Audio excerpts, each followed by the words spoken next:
Avanti West Coast is the principal operator on the West Coast Main Line, Britain's busiest intercity rail corridor, or at least you'd like to think so. Since last year, the company has been plagued with poor reliability, even resulting as far as having other operators provide their services on their behalf. Now set with a hard deadline of 6 months to improve performance, one question remains on my mind. Have they improved since then? In this video, I'll be trying Avanti's first class offering on board one of their refurbished Pendolino trains to see whether or not this is the case and whether they're on the right track to improving their performance.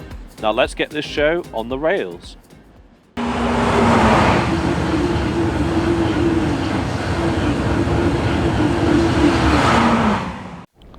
It's a very early winter morning at Euston station where today's journey begins.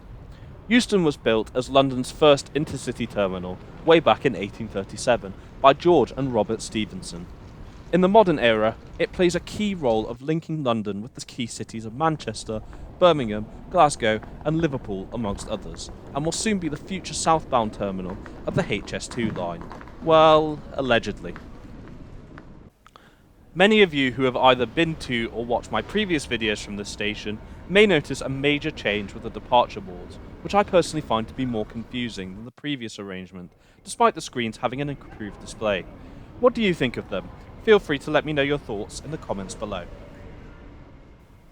As it's so early in the morning, the entire second level is sectioned off, including the first class lounge, which is also located upstairs. This sadly does mean that we won't be able to view this today. However, I will cover this subject in a future video.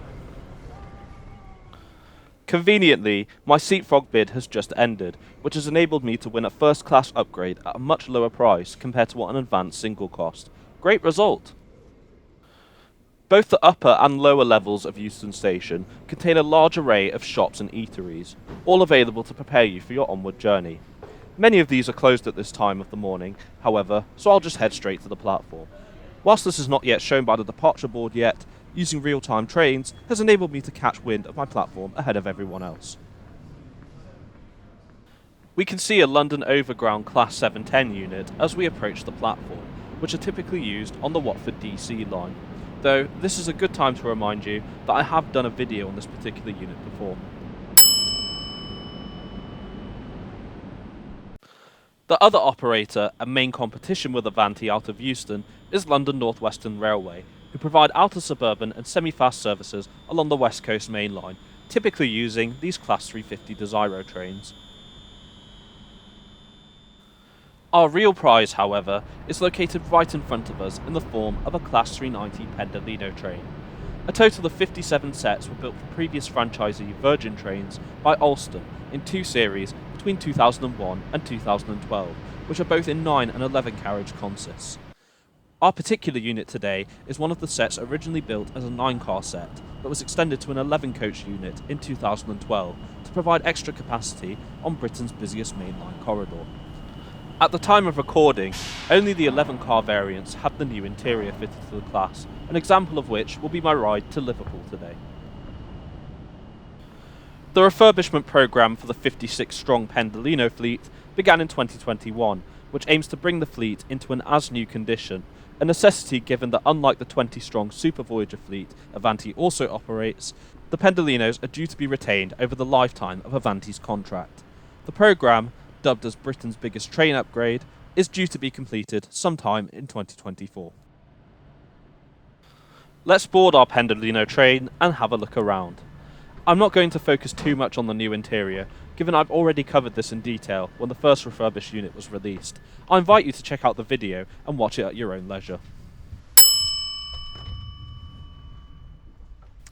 However, at the same time, I do love you guys, so let's do a quick recap as to the new features of the train. There's completely new seating in standard class, which are the same types as those that are found on the Lumo train, which again, I have planned to release on this channel soon.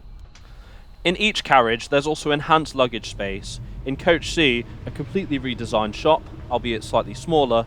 And finally, one of the most major changes is the conversion of one of the first class carriages into a standard class one, which provides much needed extra capacity. On board this particular service are 2 standard premium carriages, and rightly so given that first class was practically empty the entire way to Liverpool on this trip. These are essentially first class seats available for an upgradable fee, albeit without the meals and at-seat service you receive in first class. You may also notice the removable headrests, which enables flexibility to switch between first and standard premium carriages as and when appropriate.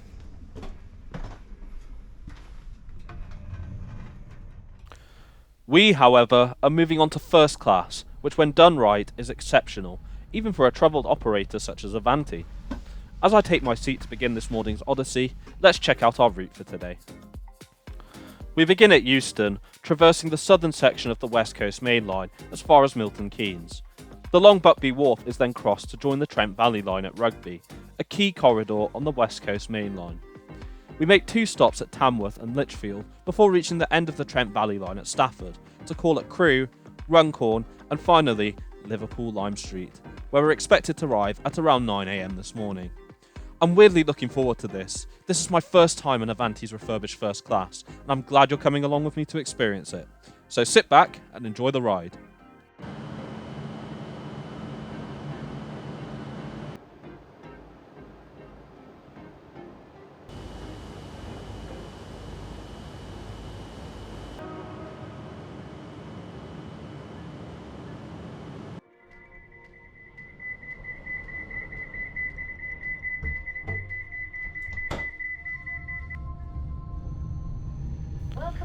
So far so good.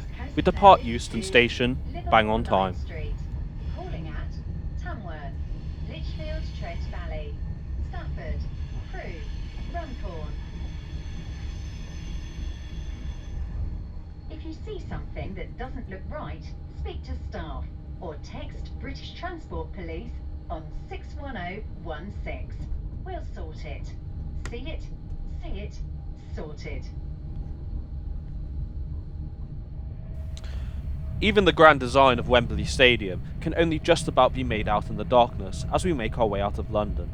We can also see some Aventra trains and Class 321 stabled here, which reminds me of a comparison I did back in the early days of the channel. Feel free to check it out above.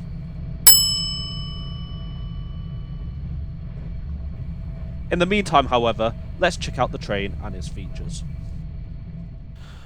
What are the first class seats like? Still the same as the old ones, which is great, albeit with the addition of a headrest, which I think is a nice touch, although the white does tend to get dirty. The seat pitch and legroom are both fantastic, and I finally found a footrest that doesn't cause me much discomfort when I use it, as most European trains I've ridden tend to do.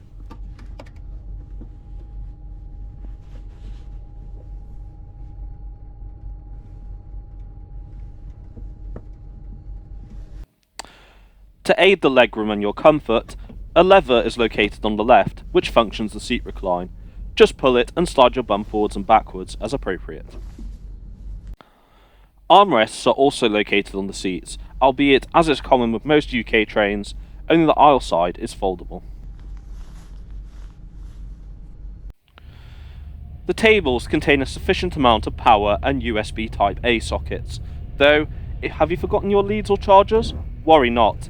There's 2 air charge sections located on the tables for compatible devices, such as my iPhone, as we can see here. Oh, and here's a fun fact about the tables. They're wholly made from sustainable and recycled materials. Several of them fold as well, which is great for accessibility. The table reading lights from the original interior have been removed, though you can still rely on the reading lights below the overhead luggage racks, should you still require them. Just next to this is a small yet sturdy coat hanger, as well as the dot matrix seat reservation displays, both of which remain from the original Pendolino interior. As they say though, if it ain't broke, don't fix it. New passenger information screens have also been fitted to the refurbished Pendolinos, showing key information such as the train's next stop, the destination of the train, and also the route progress, amongst other key information. On the approach to our first stop of Milton Keynes, we pass the city suburb of Bletchley, which enables us to just about make out the progress on the East-West Rail project, a plan to reinstate the former Varsity line between Cambridge and Oxford. Much of the route runs along the Marston Vale line between Bletchley and Bedford. To see what it's like, feel free to check out a video I made on it just above.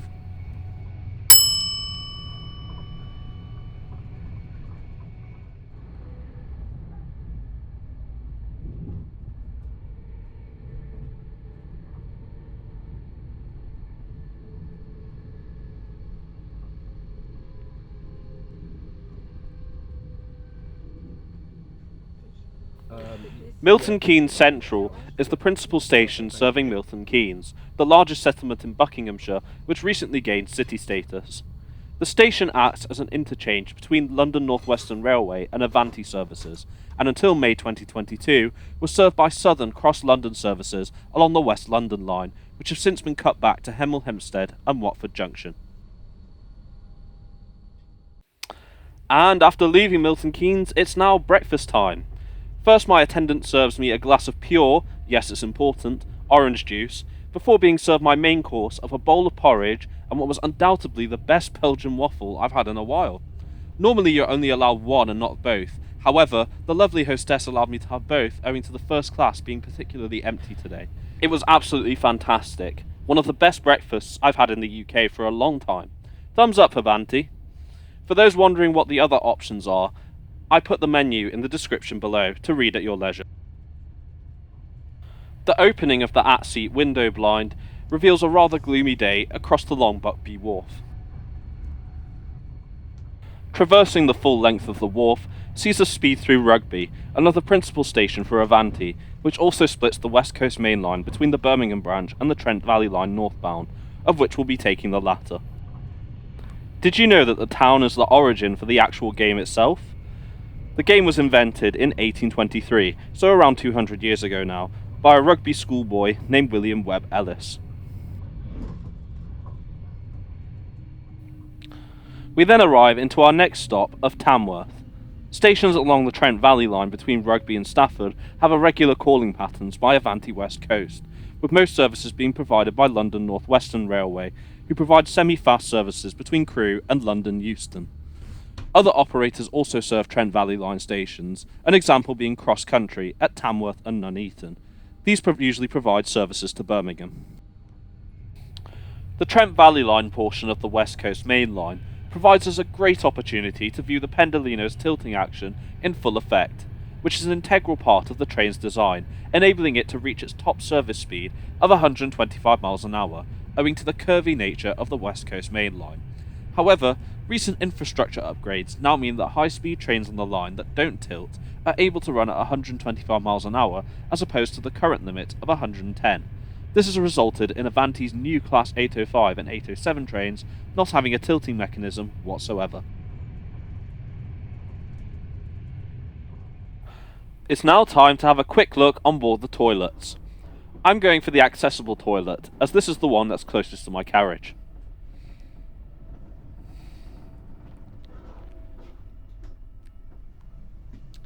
Right, door locked, and we can begin. Internally, there isn't much change to the original Pendolino toilet, albeit with the addition of a few Avanti vinyls and the removal of some of the writing on the mirrors. Nevertheless, it's still clean, so that's the main thing, I guess. There's also a baby change ramp, which functions as so.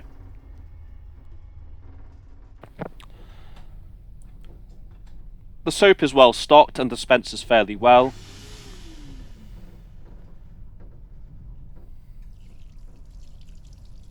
The tap took a while to get working, but it got there in the end and it functions well. And finally, the dryer works perfectly fine, so I'm going to give the toilet a massive thumbs up. Right, now let's head back to our seat and complete our journey to Liverpool.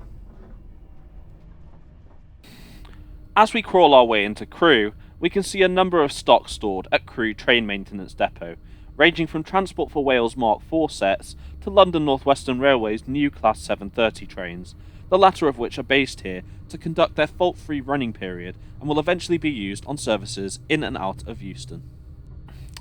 As for the Mark IVs, I'm really keen to check out the interior which Grand Central fitted to them before Transport for Wales purchased them, so I will be covering this subject in a future video. Do subscribe and enable notifications so you don't miss out. We also catch a glimpse of LSL's loco-hauled Intercity Mark III set, which I've already done a video on before, operating the Friday charter relief service.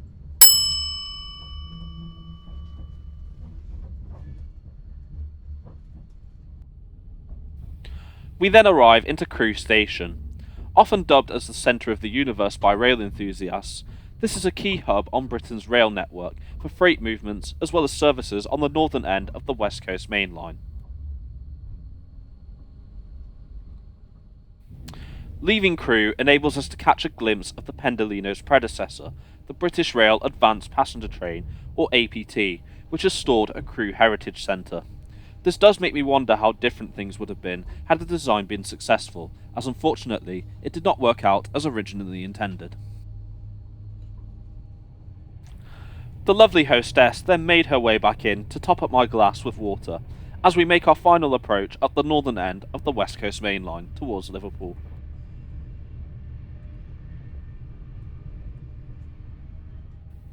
Runcorn is our penultimate stop before we arrive into Liverpool.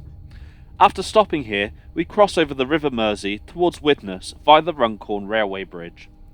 Designed by the late William Baker, this Grade 2 listed railway bridge was opened in 1868, though it underwent a lengthy maintenance programme in the 2010s to extend its life by an additional 150 years. The bridge runs parallel to the Silver Jubilee Bridge, a toll bridge for road traffic, which can be seen just to the right. We are also treated to stunning views of the city of Liverpool as we cross over this engineering marvel. Absolutely amazing.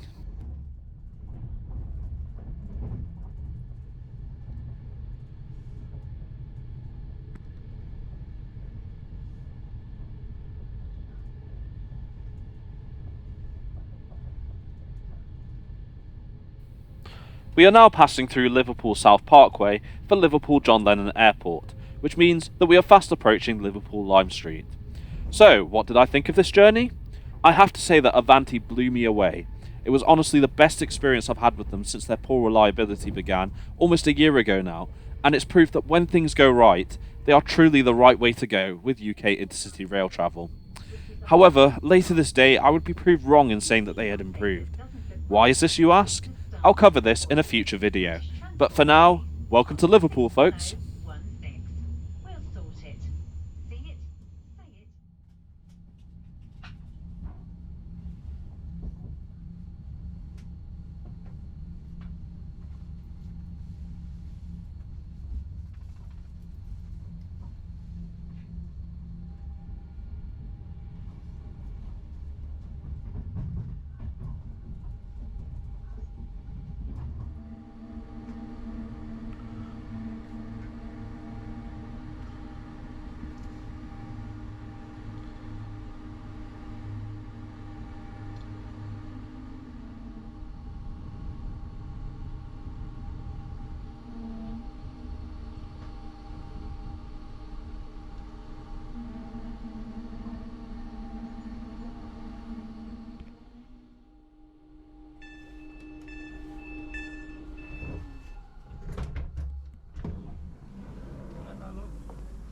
Thank you so much. Have a good day. And to top it all off, we arrive bang on time. I have to say, that is honestly an achievement for an Avanti service, and I never thought I'd see the day where I'd be able to do that again. Well guys, I really do hope you've enjoyed the video today, and thanks so much for coming along with me on this ride. If you did enjoy the video, please do give it a like as well as share it, as that really does help the channel to grow. If you're new to the channel and want to see more content such as this, why not consider subscribing as well as enabling notifications, as I now upload new videos every Friday at 5 PM. Now that I've arrived in Liverpool, it's time for me to explore the Merseyrail network for the day and explore their new trains, which I have uploaded a video of before, so do check that out. But for now, thanks so much for watching guys, and I'll see you next time.